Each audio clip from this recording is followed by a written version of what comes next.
बोलो जयकारा बोल मेरे श्री गुरु महाराज की जय।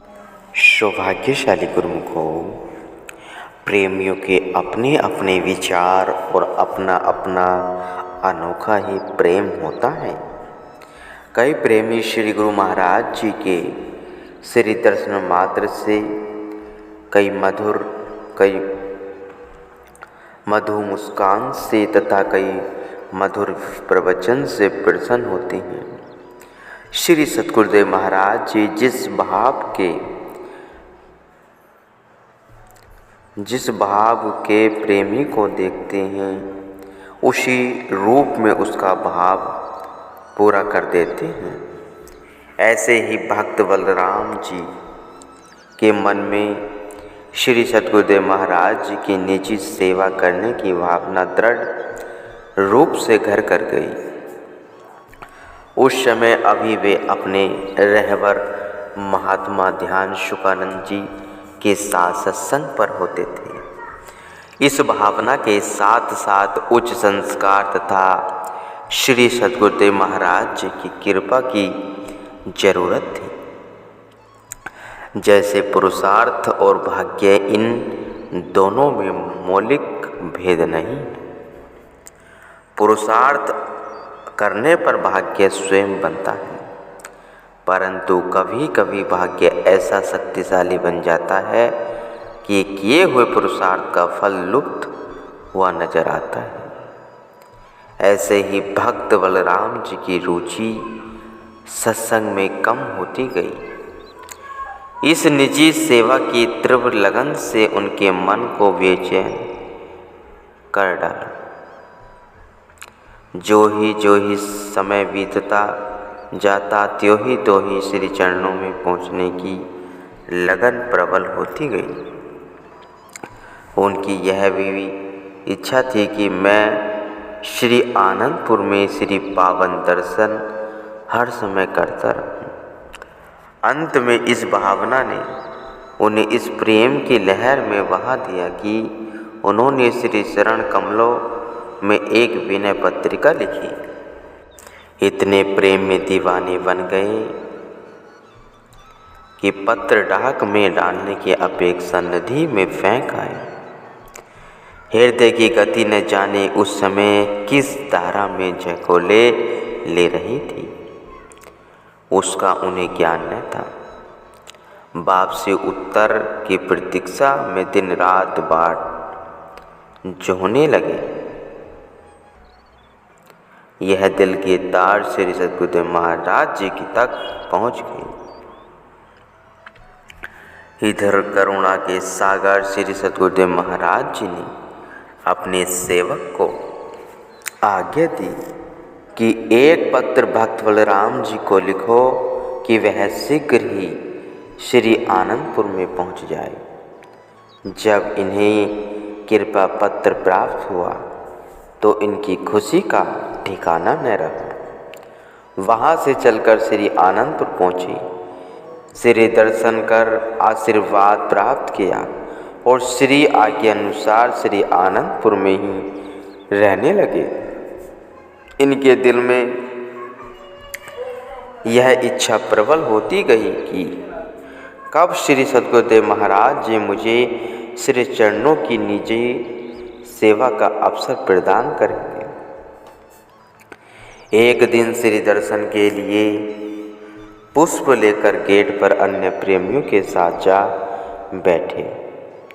उन दिनों कार में विराजमान होकर श्री महाराज जी प्रातः 4 बजे भ्रमण के लिए जाया करते थे। उस दिन कुछ देरी हो गई। इस प्रतीक्षा में भक्त बलराम जी बैठे थे। प्रतीक्षा करते करते ध्यान में मग्न हो गए। ध्यान में क्या देखा उसका वर्णन किया गया कि श्री सतगुरुदेव महाराज जी कार में विराजमान हैं। उठकर मैंने भक्त बलराम जी साष्टांग दंडवत वंदना की। श्री सतगुरुदेव महाराज जी के आदेश से उठकर हाथ जोड़कर मस्तक झुकाया। श्री सद्गुरुदेव महाराज जी ने मेरी ओर दृष्टि करके आशीर्वाद दिया और फरमाया, कैसे प्रेमी क्या हाल है।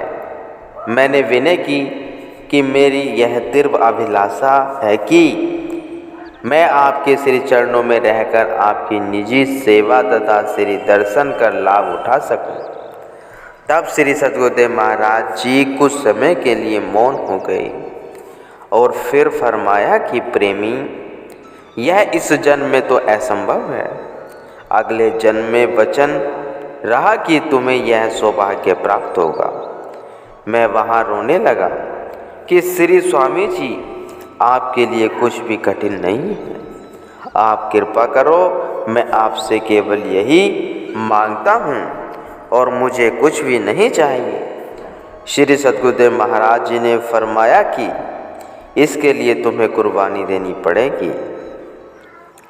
मैंने विनय की, स्वामीन, यह दास हर कुर्बानी के लिए तैयार।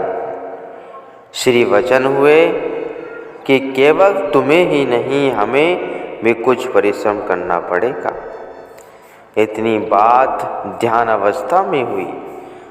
कार का हॉर्न बजा और सब प्रेमी चैतन्य हो गए। अपने अपने हाथों में फूल लेकर खड़े हो गए। भक्त बलराम जी उठे और श्री दर्शन कर पुष्प अर्पित किए। श्री सद्गुरुदेव महाराज जी ने मुस्कुराकर इनको आशीर्वाद दिया। इसके पश्चात सन 1959 में श्री सद्गुरुदेव महाराज जी ने नया गांव श्री प्रयाग धाम पधारे। अन्य सेवकों के साथ भक्त बलराम जी भी गए। यहाँ बावली की सेवा आरंभ हो चुकी थी।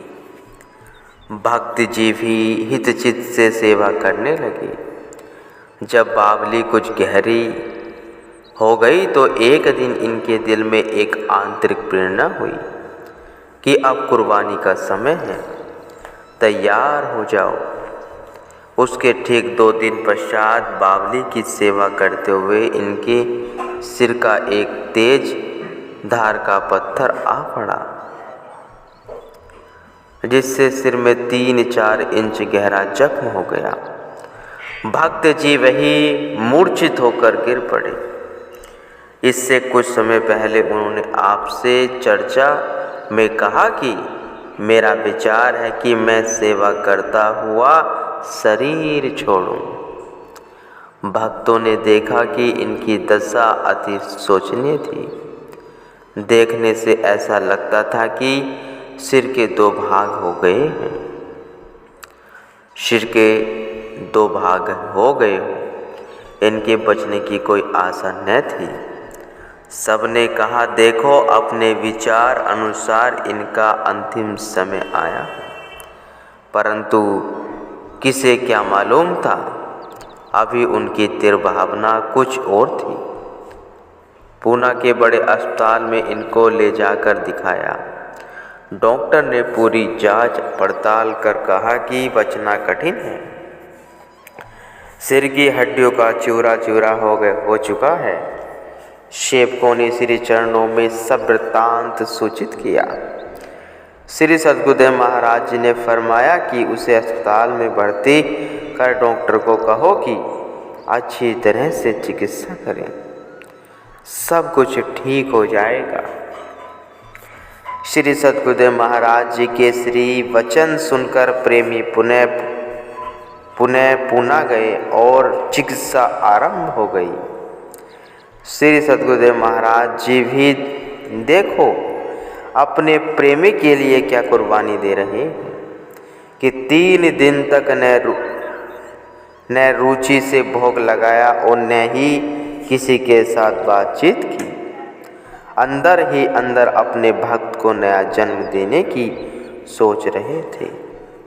वे अपने सेवक की भावनाओं को पूरा करने में संलग्न थे। सेवक यह देख रहे थे कि बाहर से तो भक्त जी का शरीर कुछ गर्म था, लेकिन होश बिल्कुल नहीं था।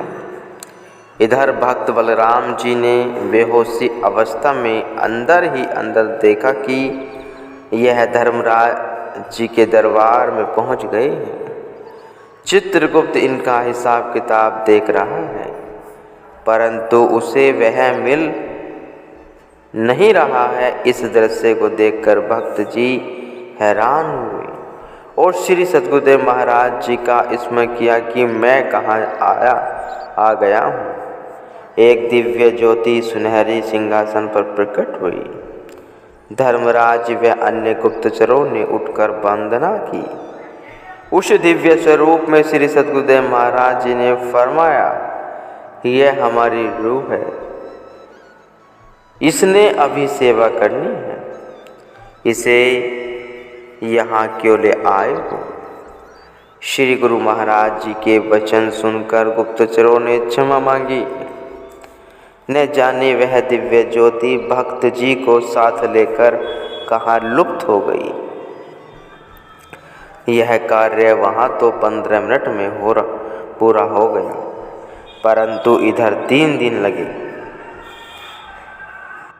इधर भक्त जी ने 3 दिन पश्चात आंखें खोली और नाम उपदेश का उच्चारण करते हुए करवट बदली तथा भक्त जी अन्य सेवकों के साथ बातें करने लगे। यह देखकर डॉक्टर दंग रह गया कि इनके बचने की तो आशा ही न थी। डॉक्टरों ने कहा कि इनका दूसरा जन्म है। इसके बाद भक्त जी के सिर की हड्डी धीरे धीरे जुड़नी शुरू हो गई। श्री सद्गुरुदेव महाराज जी ने भक्तों को फरमाया कि उसका पूरा हाल हमें प्रतिदिन देते रहा करो। भक्त बलराम जी ने 5वें दिन पूरी घटना दूसरे सेवकों को सुनाई और सेवकों ने श्री चरणों में आकर विनय की। श्री सद्गुरुदेव दीनदयाल जी मुस्कुराकर फरमाने लगे, इसका सचमुच ही दूसरा जन्म है। पहला जन्म तो इसका समाप्त हो गया है। कुछ समय पश्चात भक्त जी बिल्कुल ठीक हो गई और उन्होंने अपनी तीव्र अभिलाषा को पूरा किया। श्री सद्गुरुदेव महाराज जी की निजी सेवा प्राप्त कर ली। कितनी दयालुता होती है महापुरुषों में। संसारी जीवों व अपने प्रेमियों के लिए कितने ही कष्ट सहकर उनकी भावनाओं को पूरा कर कर उनका कल्याण करते हैं। जिसने भी सच्चे हृदय से उस दर पर पुकार की, प्रभु को अपने प्रेम पास में बांधा, वह पुकार कभी भी खाली नहीं लौटती।